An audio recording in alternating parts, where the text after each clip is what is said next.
Several years ago, I was publicly accused of raping an ex-girlfriend of mine online.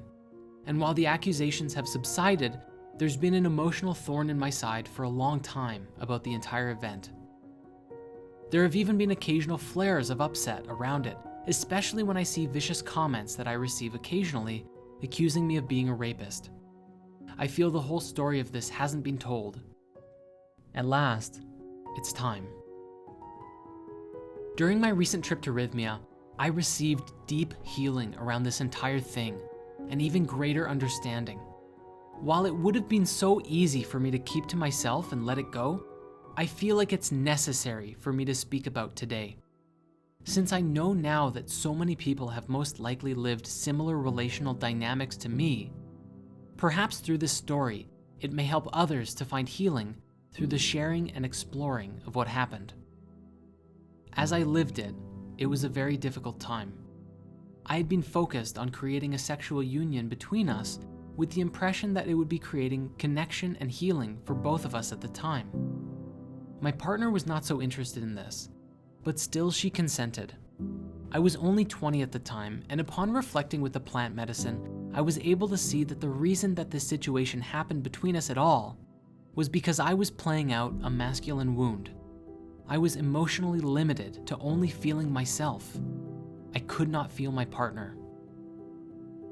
Throughout this ayahuasca ceremony, I was then taken even back further in time and watched a series of events that transformed my life and changed me into a boy who couldn't feel. It began with the death of my father. His suicide shortly after my conception sowed a seed of abandonment, rejection, and fear into me before I was even born. Being born into a world without a father, I had to come to understand my masculine and sexual energies without proper guidance. I have since come to realize this as an issue that so many struggle with, which Robert Bly outlines very well in his legendary book about men, Iron John. There are not enough real fathers in the world, and this keeps boys from transitioning into men, real men. For me, my example of masculinity came from men and boys who were caught up in their mind, so fast to criticize everything, needing to be right in every situation with no openness to growth, and all of this resulting from having very poor relationships with their inner feminine. In junior high, along with tremendous abuse and bullying by my peers, I was taught the typical narrative for young men, that if you weren't having sex, you were a worthless piece of shit. I was subconsciously influenced by the media as well, that women were sex objects. And if you haven't seen the film Misrepresentation on this subject, I highly recommend giving it a watch, because it really puts into perspective how toxic sexuality appears in the media. At no point in my life did I receive any education or guidance that said sex was a sacred connection between two souls. In fact, I was shamed from feeling I could ask anyone anything at all. You probably know that this is not exclusive to me. This is something most boys face.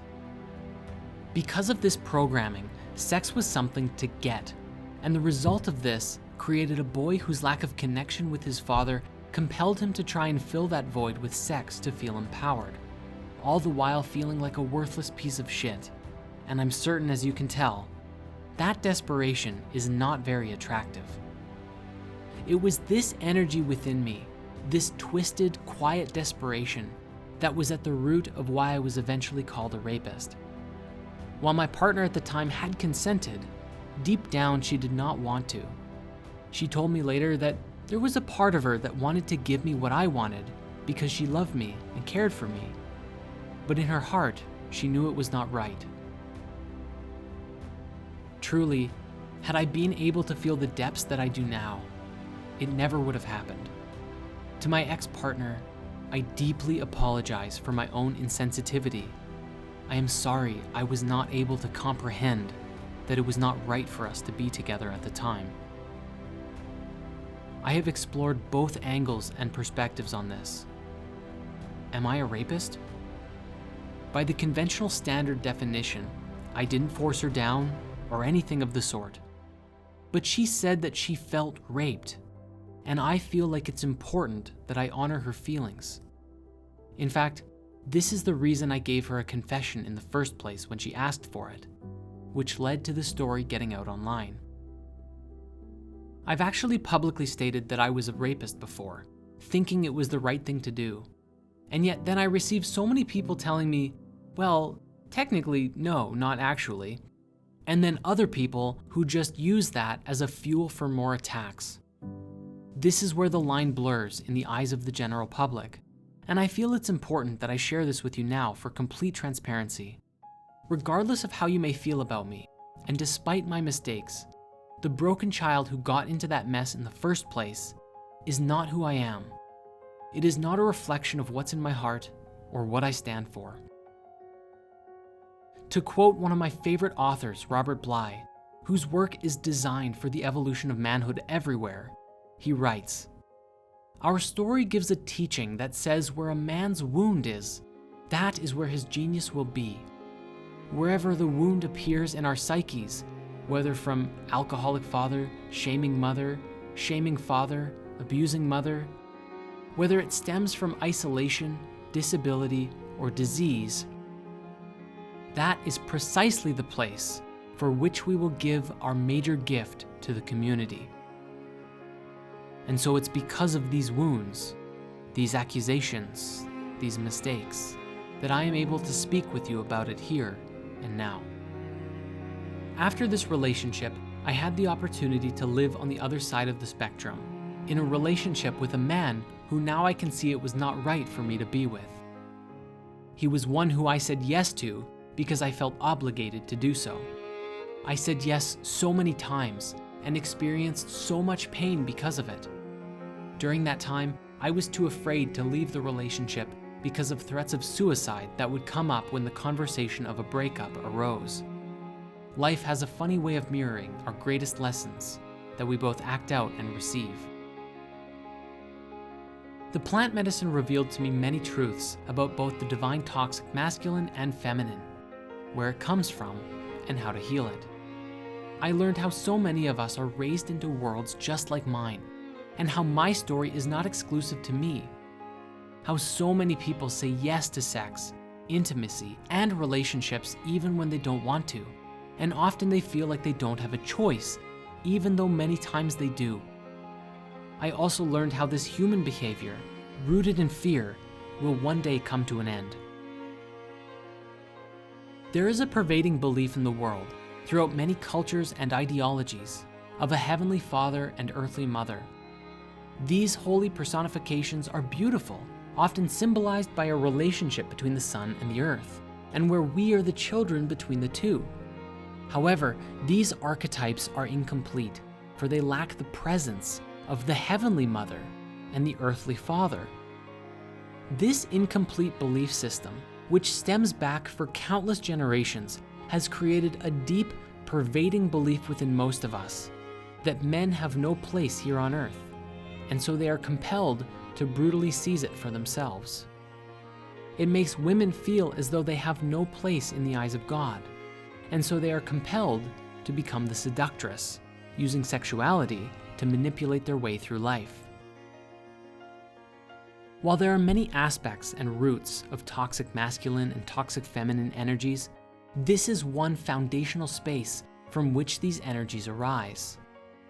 We even find these mythologies being present in some of the largest religions today, with the goddess Sophia, the feminine Christ, being written out of Christianity, leaving us with a one-sided face of deity. We have Jesus, but we have lost his female counterpart, and so little do we investigate how these divine gender roles have affected our collective psyche. The medicine showed me that all of the twisted chaos of the world, the perspective of a gender binary over a gender spectrum, and the pain and suffering that has endured, is there specifically so that we may learn these lessons, and through these lessons evolve and ascend into a higher expression of humanity, more connected to the light within us than we've ever felt before. Now, bringing this conversation to a close, let us explore how we can heal the toxic masculine and the toxic feminine within us.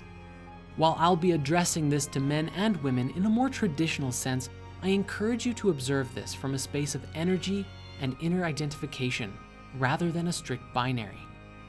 These lessons apply to all of us. We all have masculine and feminine within us that need to come together into union. For men healing the toxic masculine, we must not be afraid to open up and share what's on our hearts with other men in a sacred space of communication. For too long, we have bottled up our emotions and reserved ourselves to silence because we have been inflicted with shame for having feelings and not appearing as the image of manliness that pervades throughout society and the media. For men healing the toxic feminine, we must resist the seductress temptation by standing for a higher love. We must realize that sex alone will never fill the void within us, and that what we truly want is deep connection. By identifying with yourself what you want, you make the space to create it. Remember, you can't hit a target you can't see. For women healing the toxic masculine, we must remember that the toxic masculine which pervades throughout society is not a reflection of the divine masculine, and that even if you have been hurt by men, this does not mean that men are inherently evil. We must be willing to be patient and gentle, for many men are still boys inside, and you may elevate yourself and them by connecting with them from your inner child. For women healing the toxic feminine, very simply, the way to have all that you want in life is to be truthful, loving, and authentic. Your soul will not be satisfied in life if you lie, use seduction, or other manipulative tactics to get what you want. These were the lessons that were revealed to me on this particular journey with the sacred plant medicine ayahuasca. And while I know that there is always more for us to learn and embody, may this wisdom guide us forward as we continue into the light. If you are curious about ayahuasca and want to learn more, please watch my recent film, Are Miracles Real, and discover the mysteries of shamanic plant medicine. And finally, I stand for you if you've ever been abused, and I stand with you if you stand for love. I am inviting you to step forward, to be seen, and to ask yourself, if not me, who? If not now, when?